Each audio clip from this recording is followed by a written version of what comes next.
સુરતમાં 100 કરોડના cyber fraud મામલે તપાસ કરવામાં આવી રહી છે। ઈડીએ સુરત, અમદાવાદ અને મુંબઈમાં તપાસ હાથ ધરી। સુરતના મકબૂલ ડોક્ટર સહિત 4 આરોપીને ત્યાં ઈડી દ્વારા દરોડા પાડવામાં આવ્યા। મકબૂલ ડોક્ટર, કાસિફ ડોક્ટર અને માસ નાણા સામે તપાસ કરવામાં આવી રહી છે।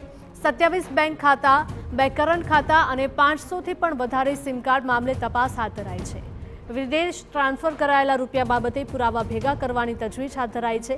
ઉલ્લેખનીય છે કે આરોપીઓએ ટ્રાવેલના ધંધાની આડમાં બેંકોમાં ત્રાહિત લોકોના નામે ખાતા ખોલાવ્યા હતા અને તમામ હોલ્ડર્સને 10 થી 12 હજાર રૂપિયા કમિશન આપતા હતા। આ અકાઉન્ટ સાયબર ફ્રોડ રૂપિયા જમા કરાવાતા અને બાદમાં યુએસડીટીમાં કન્વર્ટ કરીને તેને દુબઈ સહિતના દેશોમાં ટ્રાન્સફર કરી દેવામાં આવતા હતા અને આ કેસમાં પોલીસે 12 આરોપીઓને વોન્ટેડ જાહેર કર્યા હતા। સંવાદદાતા બળદેવ જોડાયા છે વધુ માહિતી સાથે। બળદેવ, જણાવશો કે સુરતમાં 100 કરોડ રૂપિયાના સાયબર ફ્રોડ મામલે તપાસ કરવામાં આવી રહી છે, શું ખુલાસા થયા છે અત્યાર સુધીમાં? જે રીતે સુરત એસઓજી દ્વારા થોડા મહિના અગાઉ સુરતના ચોક બજાર વિસ્તારની અંદરથી 100 કરોડથી વધુના યુએસડીટી જે કાંડની જે તપાસ કરી હતી અને તે આખું જે કૌભાંડ જે ઝડપી પાડવામાં આવ્યું હતું તેની અંદર હવે જે ઈડી દ્વારા જે સતત જે તપાસ કરવામાં આવી રહી છે, ત્યારે સુરતના મકબૂલ ડોક્ટર સહિત 4 આરોપીની તપાસ કરવામાં આવી રહી છે।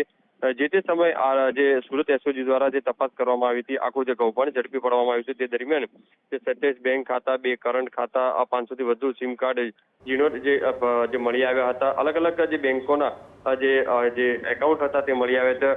આ લોકો જે અલગ અલગ સ્કીમના નામે લોકો પાસે જે બેંક એકાઉન્ટ ભાડે લઈ અને યુએસડીટીના જે રૂપિયા હતા તે ટ્રાન્સફર કરતા હોવાની જે વાત સામે આવી હતી। મહત્વની વસ્તુ એ છે કે જે ચોક બજાર વિસ્તારમાં સિંધીવાડી ખાતે રહેતા મકબૂલ ડોક્ટર, કાસિફ ડોક્ટરના નામ નાણા જે છે સામે જે ફરિયાદ પણ નોંધવામાં આવી હતી।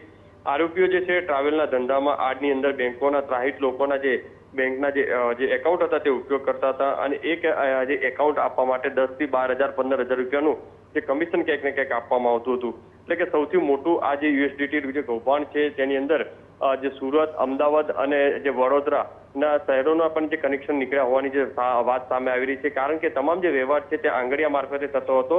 તેના આધારે પણ ઈડી દ્વારા જે અલગ અલગ જે આંગળીયા પેઢી છે તે આંગળીયા પેઢીના પણ ત્યાં તપાસ કરવામાં આવી રહી છે અને આ મસ્ત મોટું જે રેકેટ છે તે ઝડપી પાડવામાં આવ્યું છે, કારણ કે દેશને કંઈક આર્થિક નુકસાન થતું હોવાની જે વિગત સામે આવી હતી અને તેના કારણે જે છે ઈડી દ્વારા આખી જે તપાસ કરવામાં આવી છે, આવનારા સમયની અંદર ઈડી દ્વારા મોટો ખુલાસો કરી શકાય છે, તે કરી શકે છે તેવી શક્યતા લાગી રહી છે।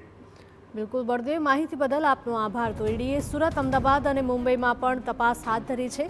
સુરતના મકબૂલ ડોક્ટર સહિત 4 આરોપીઓને ત્યાં ઈડીના દરોડા પડ્યા છે અને આ તપાસમાં હજુ પણ મોટા કૌભાંડ સામે આવી શકે છે।